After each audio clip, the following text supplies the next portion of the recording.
Hi, I'm Sarah Veplin.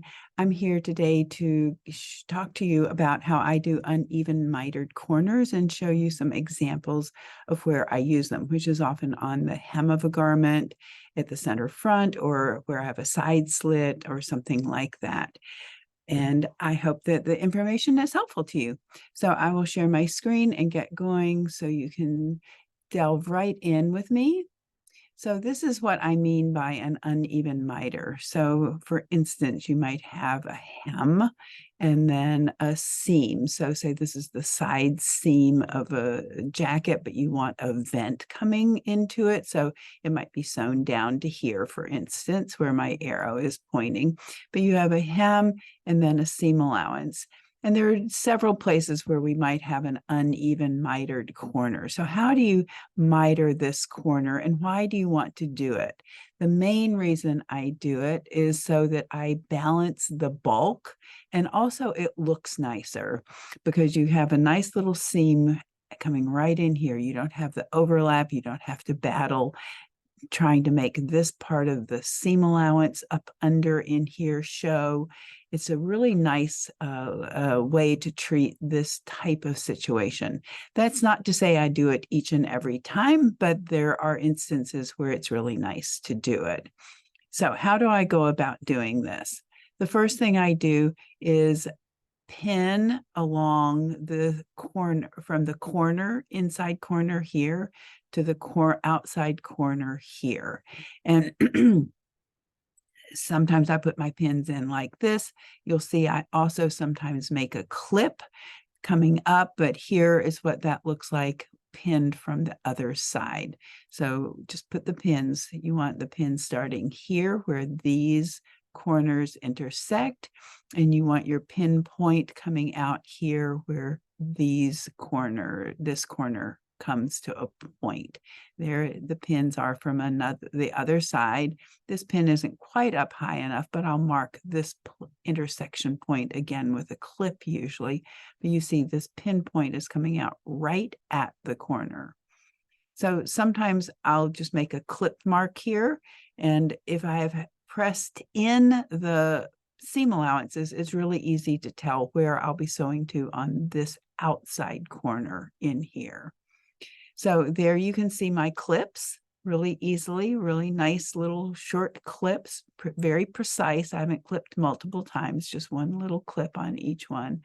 And then I'm going to turn the work so I bring this clip to this clip right sides together. So up in here is the wrong side. Here I'm about to fold right sides together. I'm going to align this clip up to this clip. And there you can see that I have my clips aligned here. And then I'm pointing down towards this outside corner. And there are times I have to just kind of gently move the fabric down in this area to get right on that corner. But it's pretty easy to do. We have some bias grain going on in there, which is often why it doesn't go exactly to that point naturally. If it helps you, I encourage you to draw a line like this. This is just a chalk line with a ruler from this point through the corner up to this point. And of course, you would want to do that on the wrong side. Here, I've done it on the right side, which is not correct, but you want to do it on the wrong side of the work so that when you fold the right sides together, you can see that line. I don't usually do this, but many people tell me that it helps them. Again, I'm going to again, I'm going to say this should be drawn on the wrong side of the work and not the right side of the work. But here you can see that I've drawn it again on the wrong side of the work. And now I've brought my two clips together and I'm going right down to that point. And there's the other side of it. So we have the one side. Now I'm going to show you, pull this over and show you this other side. And we're going to come right down to that point. And then you sew. Now, this was a quick little example for a student, and it didn't matter to me that this was exact. And then I thought, this would be a nice little quick YouTube video. So I didn't redo it, but for garment, you'd want this to be a little bit straighter. So you can see I've got a little bit of a bend here, and that's not good. I usually shorten my stitch length at the beginning or take a couple of back stitches, and then I come down and then I have shorter stitch length here. I often sew with about a 2.2 stitch length. It's not going to come out. I don't back stitch here at this lower corner because that's going to add bulk. And part of the reason I often am using a mitered corner on a garment is to reduce bulk. So I certainly don't want to add any. And here it is from the other side. You can see that that's curved, that's incorrect, but a quick sample here. I'm just trying to show you the methodology. And then I trim away a little bit of this. I'm not trimming really close yet because what I want to do is test it. And then what I will do next is put my finger down into this corner and turn it right sides out. And here you can see it's right side out. I have not tried to get this corner perfect yet, but I can see now that my sewn line is just fine and that it's taking up all of the fabric that needs to be taken up, and that this part of the example is laying flat and this part is as well. If it's not, just take that stitching out and redo it. Then I like to clip this corner and trim out a little bit closer. Again, this is because I want to, most of the time, I want to be reducing bulk. Now, if you have, excuse me, if you have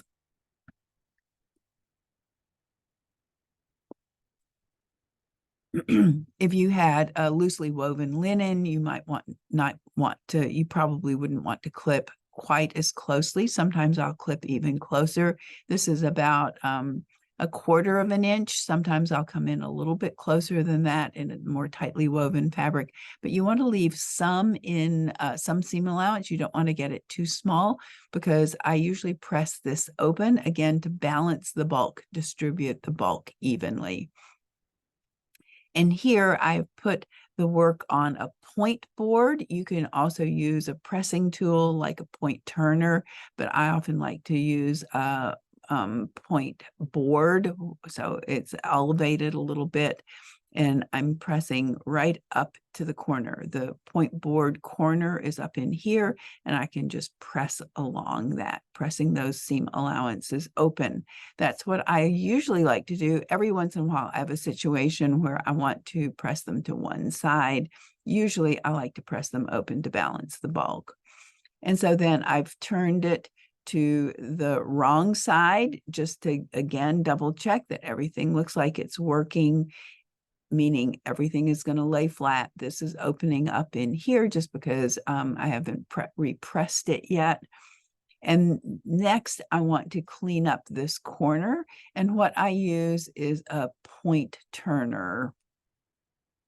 And sometimes it's called a point presser. I prefer a bamboo one.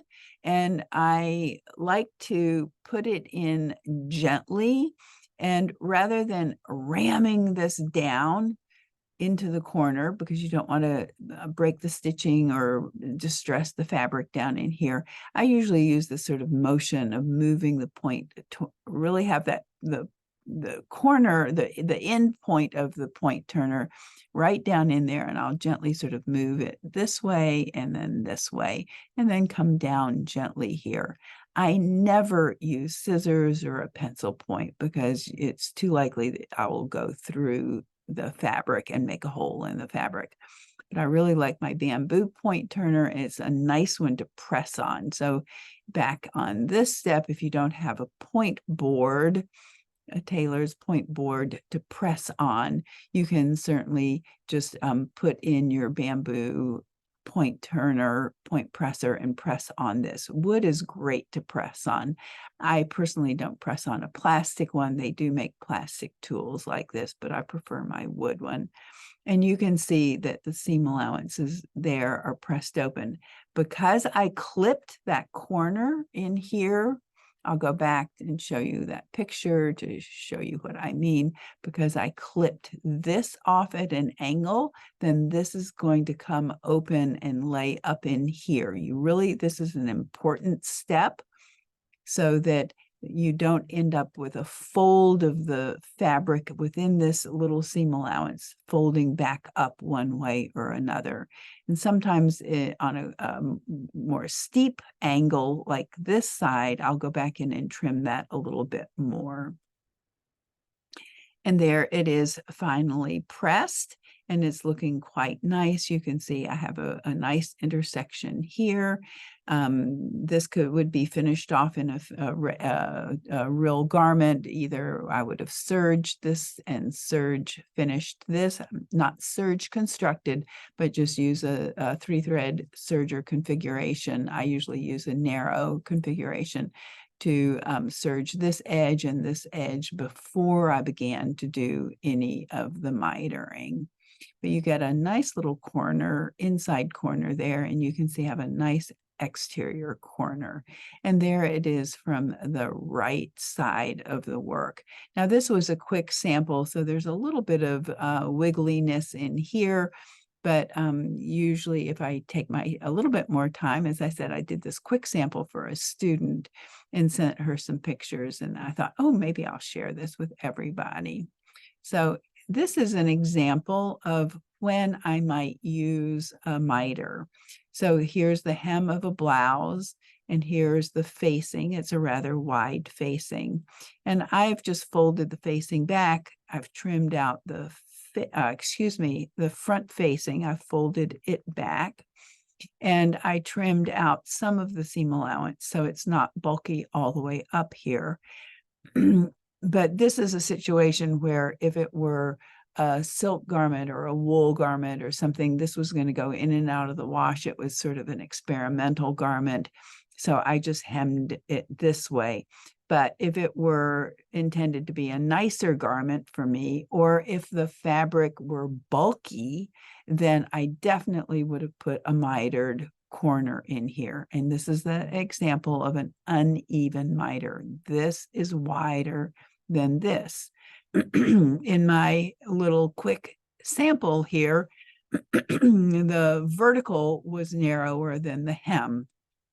But sometimes we have the opposite situation. At any rate, both of these are uneven miter possibilities. So here is a pair of pants that are vented.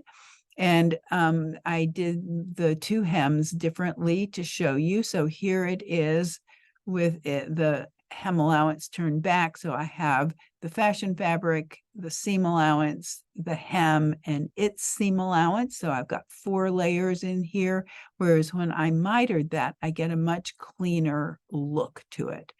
Now, sometimes you might say, but I want this. I want the weight of this in here. And that's perfectly fine. Just because you know how to do something like a mitered corner doesn't mean that you have to use it every single time. And some of it is speed. This takes me longer than this. And speed isn't everything in a garment, but sometimes it's like, I just want to get this finished off and I want to wear it, or it's not that important a garment to me. But if I had a thicker fabric, that's especially when I would think about doing the mitered corner. Another place that it is really nice to use a mitered corner is on a kick pleat. So this is a lightweight wool, not super lightweight, kind of light to medium weight wool. Here's my hem. It's been off grain, so this does look a little wiggly, and that's why. And it also is a sample. And here is the kick pleat in the back. So a long kick pleat in the back. And we have an uneven miter situation. So I will miter this corner in the way that I've talked about how I do it. There's my pin going in, so I can see that that edge is good. Then I've sewn it, and I had trimmed out a little bit, but I have not trimmed out and pressed anything. I just want to make sure it's going to go back into its configuration. And actually, this wool is very wiggly, and I took it out and redid it so that it was going to lay even better. And here you can see that I have trimmed off that little bit. I would test it, and then since it was what I was getting was good, I will trim out that corner, especially on this wool, even though sort of light to medium weight, it's kind of thickish. And so it doesn't weigh a lot, but it has a little bit of depth to the fabric. So this is really helpful to get rid of that excess fabric. And then here is my kick pleat. Again, this fabric is super wiggly. And so we can, there's a little aberration here, which there should not be. And I realize now that I have this picture in its wrong orientation. So let me correct that for you. There we go. So here's our hem, and here is the kick pleat. Sorry about that. So again, this should all be a little bit better than it is, but you can see how useful that miter is because we have balanced the bulk in there, especially compared to when we look at this situation where we have a lot of thick layers coming in, whereas in here, we've really balanced that bulk. It's much, much less bulky in there. So for you to visualize what this would look like, here is the one side of the kick pleat where we have our mitered corner. This is the side that will come over and meet it, and you have a very clean, nice finish. So I hope this quick little look at mitered corners when they are uneven is helpful to you at some point in your sewing. And if you do set up a couple of practice samples, you'll see how quickly you can learn to do this. For me, once I understood, I clipped that one point and go sew to the outside corner.